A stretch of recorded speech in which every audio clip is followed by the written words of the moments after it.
Well, good evening, visitors. Welcome to the Australian War Memorial's Last Post ceremony. My name is Richard Cruz, and joining us today from the Royal Australian Air Force is leading aircraftswoman Monica Verma. We're honoured to acknowledge the delegation from the Department of Industry, Innovation and Science, including Deputy Secretary Elizabeth Kelly. We welcome the veterans who have served, those that are still serving, and the families that love and support them. We acknowledge the members of RSL Services Clubs Association, RSL Victoria and RSL Queensland, who are watching the broadcast of this ceremony across Australia. During this evening's ceremony, wreaths will be laid at the base of the Pool of Reflection by visitors and students on behalf of All Saints College, Bull Creek from Western Australia. I invite you all to please stand and join in singing the National Anthem.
Students, you may be seated.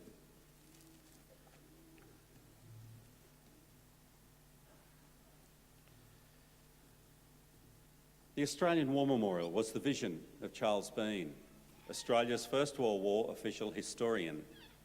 Bean landed with the Australian troops on Gallipoli and stayed with them at the front through to the end of the war.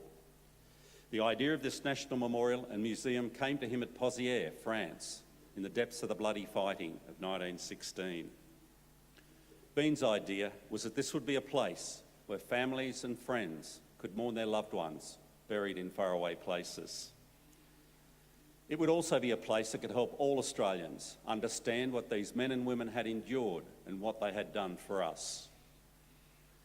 Bean's vision, to which we remain true, is best expressed as inscribed in the entrance to the memorial's galleries.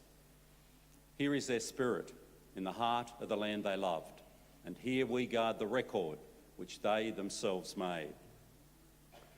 Tonight we'll read the story behind just one of those on the Roll of Honour, which lists the names of more than 102,000 men and women who have given their lives for us in war and on operations for more than a century.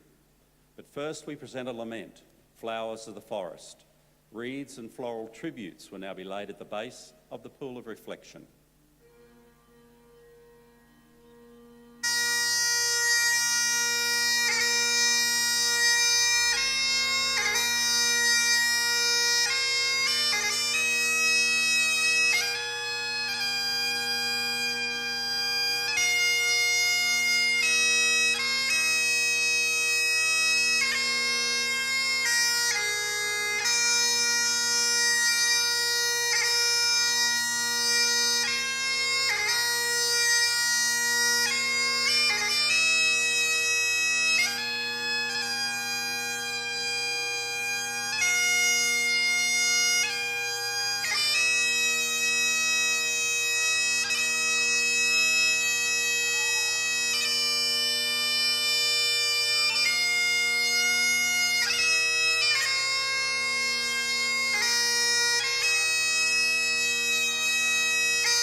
Today we remember and pay tribute to Private James Dick.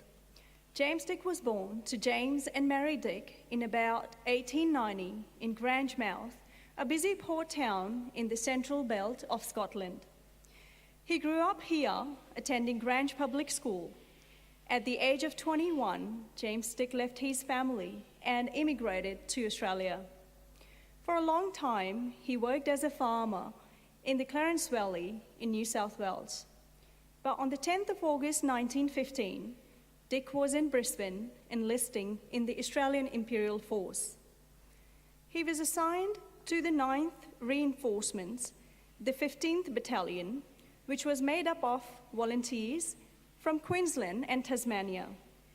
Along with the 13th, 14th and 16th Battalions, it formed the 4th Brigade, commanded by Colonel John Monash. On the 1st of September 1915, barely 3 weeks after enlisting, Dick left Australia aboard the troop Ayrshire, arriving in Egypt in late October. By mid-November, he joined the 15th Battalion on the Gallipoli Peninsula at Anzac. After the failure of the August 1915 offensives, the troops on Gallipoli had few options but to dig in and prepare for a difficult winter. The British War Cabinet had begun to consider the possibility of withdrawal in September, but it wasn't until after months of debate and delay that evacuation of Anzac began on the night of the 8th of December. This was too late for Private James Dick, who had been killed in action 3 days earlier, on the 5th of December, and buried at the same day at the 7th Field Ambulance Cemetery. He was 25 years old. While there are no records of the details of Dick's death or his family's reaction to it, we can imagine their grief at learning that their son, who for so many years was far away on the other side of the world, had died in a foreign land. It took some time before Dick's father, now living in Orkney, in the Northern Isles of Scotland, received his son's personal belongings. They had mistakenly sent to a grieving family in Queensland before being delivered to the correct address. When they did arrive, the only physical remnants of James Dick's service in the Australian Imperial Force were a hairbrush and a copy of the New Testament. James Dick's name is listed on the Roll of Honour on my right among almost 62,000 Australians who died while serving in the First World War. A photograph of his headstone is displayed today beside the pool of reflection. This is but one of the many stories of service and sacrifice told here at Australian War Memorial. We now remember Private James Dick, who gave his life for us, for our freedoms, and in the hope of a better world. Please stand for the reading of the ode and the sounding of the last post.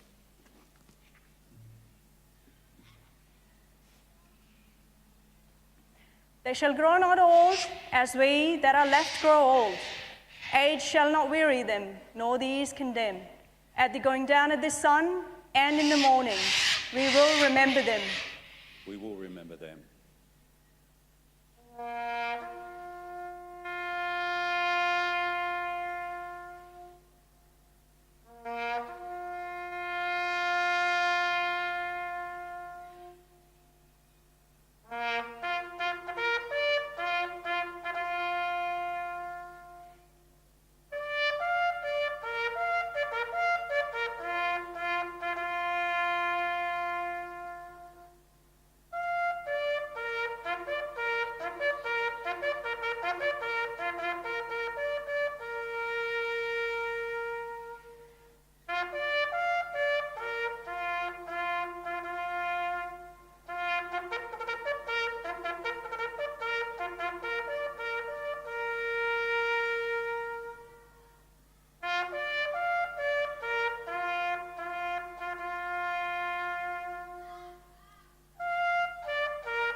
lest we forget. Lest we forget.